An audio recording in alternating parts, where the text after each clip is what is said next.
Welcome to my February reading wrap-up. I read 2 books in the month of February. Now actually these 2 books I started like months ago and I just finished them this month. So let's just go ahead and get into it. First we have 11/22/63 by Stephen King. I would definitely recommend this one. Now this one is not one of his main horror books. If you like are one of those people who want to get into Stephen King but don't like horror, I definitely recommend this one. This one is really good. It is a time travel one, and there's not that repetitiveness to it. Like, he does go back a couple other times, but it's not that badly repetitive. There's also like a lot of lessons you need to learn here, like the one with the fact that the past does not want to be changed. Now, I don't know if this would be me, but when I was reading this book, I was really truly thinking about, like, what if like I went back in time and I just stayed there? Like, I just didn't want to come back because it was like much more better than my time. Like, I just like wonder if that ever happened. Like if like time travel, like if I did time travel, like would I not want to go back to like my reality? So that was just like a question I have. It's like, would I want to go back to my reality? Would I not want to go back to my reality? That's a weird little question. But anyway, so I read this book. So again, this follows a guy who goes back in time in the 1950s to like the 60s. He's there for like a couple of years. He's like there for like a long time.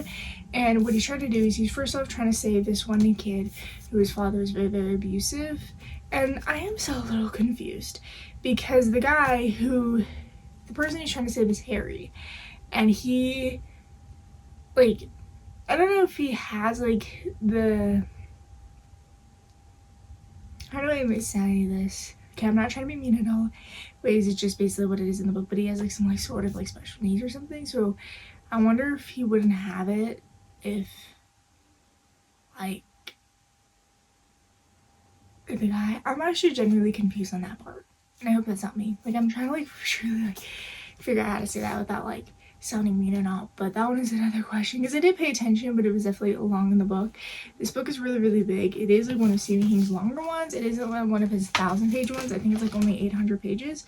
So yeah, it's only like 800 pages. I do say I did like this one. So definitely recommend this one. You do get a Stephen King, and you also, what I liked about it is you gotta learn a lot about history, like John F. Kennedy and all that stuff, and I think that was like really cool to learn more about that. Okay, then the basically last book I read this month was Saving Six, well, finished, by Khalil Walsh. I actually started this book back in July, and I just finished it.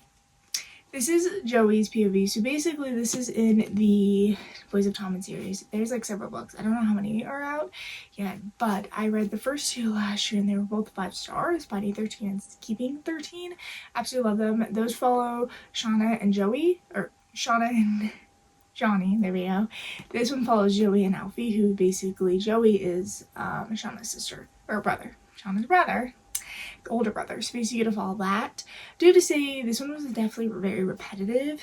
Didn't really care this one as much. I gave it 4 stars. So not one of my favorites, but from the series again, I don't really like Joey, so we have one more in Joey's POV, and I think it's Gibbsy's. And I think it's someone else, and I think it's back to Gibbsy. I'm not quite sure in the order, but this is like the 3rd one in the series. It was again okay. Definitely, the series is very trauma dumping, so very silly. Make sure you go back into trigger warnings. It is very trauma dumping.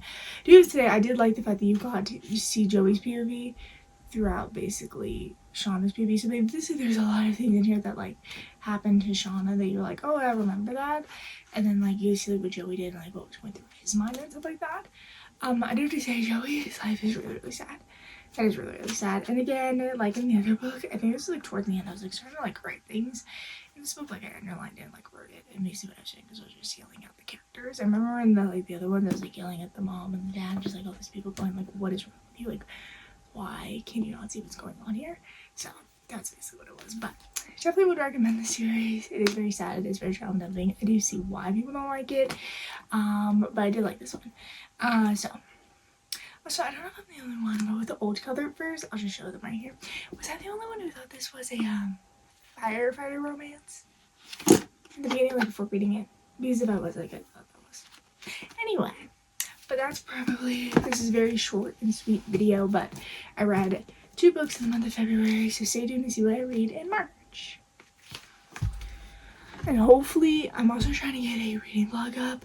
Hopefully we can get that up in March, but if it's not, it'll definitely be up in April.